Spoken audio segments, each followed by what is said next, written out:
Am I less exciting than Adam West?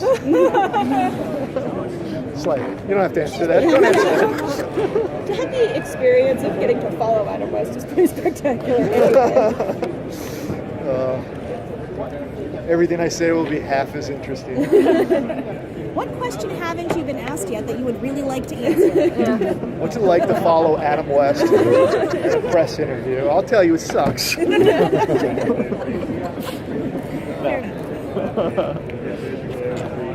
No. Sorry. Oh, okay.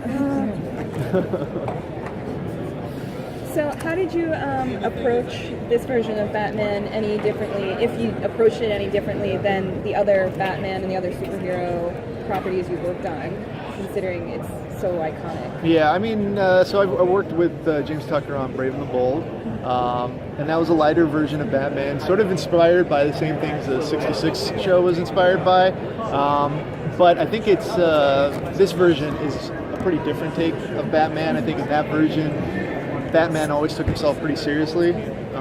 You know, we had Diedrich Bader playing Batman, and he grounded that show. I mean, we did some really weird and wacky stuff, but, you know, at the end of the day, you know, he made it an action show.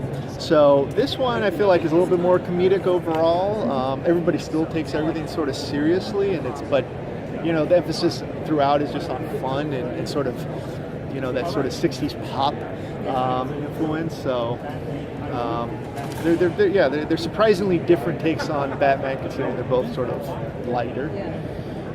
Do you think it's kind of the perfect time for this incarnation of Batman, considering how far he's gone in the opposite direction? Yeah, I mean, I was saying that when Brave and the Bold came out. I mean, I think when Brave and the Bold came out, everyone thought we were really dumb. It's like, wait a second, because it came out right after I think the first Nolan movie came out, and that was a huge success. And it's like, wait, you're going in the opposite direction of that? I just think that there is a place for both Batmans to coexist in the same time, you know, because you know it was a character created for kids. You know, we dressed up, you know, like superheroes when we were kids, and you know, if you don't have that for kids today, then you're not going to have the serious Batman, you know, 20 years from now if there's not something for kids to sort of get hooked onto now. So It's interesting because I think comic books give kids is the ability to see the same character in many different incarnations because of the way it works. So is the contrast something you think of, or that kids might be reading Batman and watching some other Batman when you make this? Yeah, I mean, you know, I think some fans have trouble seeing the different versions. You know, I think, you know, there's you want to see the character that you know, I work on Teen Titans too, and then people cannot take seeing like those characters, even though they're same actors. They feel like that somehow is destroying everything that they watched, you know, on the original series, that it validates. It's like, but it's not. It's just you know, it's a different take, and they both, you know, exist. So, you know, I think it's better when, you know, at some point, I don't know, if you could come to accept like different interpretations of a character, or the character's so versatile, I think that's better for, you know, for everybody, and then not get so mad because you know, people get so angry at one version of a character, but if it's a popular character, you know, there's going to be another version in 2 years. You know, Ben Affleck just playing Batman, you know, 2 years after Christian Bale, and someone's going to be playing Batman too. So if you don't like this take on Batman, he's so popular, there'll be another version. He's the weather. Yes, exactly. There'll be a version you like eventually. Since you and James have worked together before, you guys are really excited about this one. Are there times when, like, the two of you are just putting like too much into it and you got to pull back on the story, or?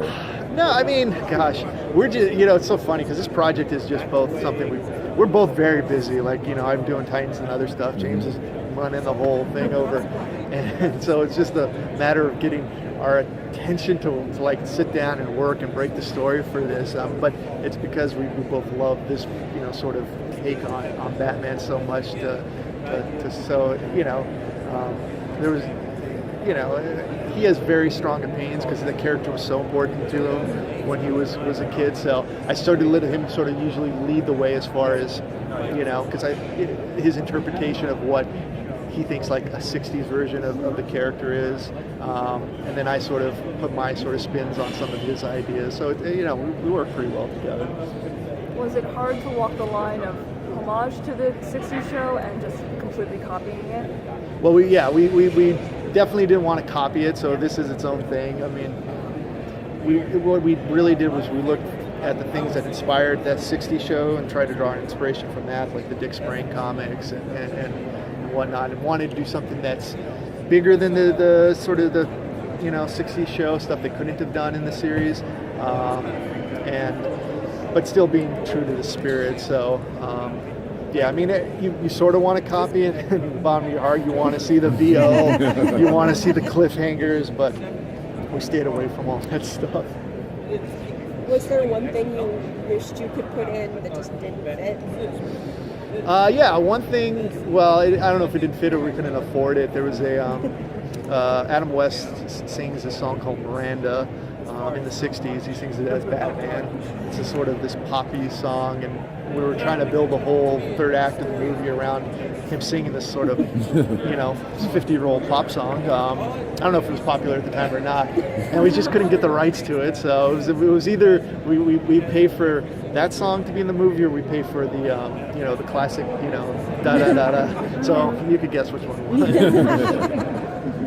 Are you excited to finally see this play before an audience and an audience of devoted fans to Batman? Yeah, I mean, it's always a little nerve-wracking. It's like you know every single joke that doesn't work or does work, or every moment is a little slow, and so that's all amplified. But Comic-Con crowds tend to be pretty nice in general because everyone's coming here and they're paying a lot of money and they want to have a good time, so they're very forgiving too. So it's always a fun place to watch stuff. Yeah, it's not a con where they might boo you or No, never. It's like, because I also work on the Teen Titans show, and I know a lot of fanboys don't necessarily love that show, and I'm always waiting for like the angry fanboys to ambush one of our panels, but it never has. It's like, why would they? They're at the con, they want to have fun. It's like they're not, so it's a very friendly environment overall.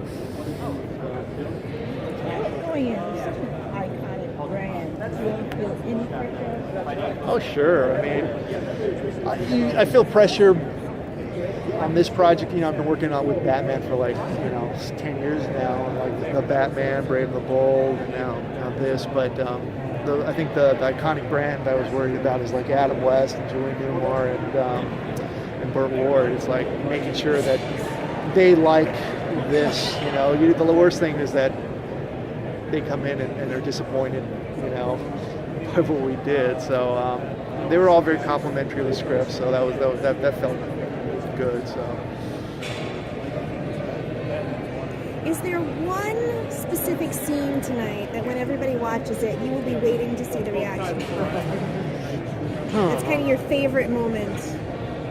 Or you'll be devastated that it doesn't go go that. exactly. I think they put bits of my favorite scenes in the trailers, so the fact they cut in the trailer tells me it works. It wouldn't be in the trailer otherwise. Although there's this moment where, there's two couple things. The trailer where he tells them we have to go to the crosswalk. I like that moment, and so I know I read online some people are like, wait a second, Batman would never do that, but no, this Batman would. Right. The other interesting thing I'm curious if it plays is just Batman's detective skills. It's one thing that I tried to like if you watch the old series, he makes these crazy leaps. Like he seems like the smartest guy in the world, but really he's just talking nonsense. He's like, well, this because of this, and everyone's like, oh, you're right. How could I not see that? But it's so well written in the show that you never question anything. So I want to see if that, I make him seem as smart as he did before. But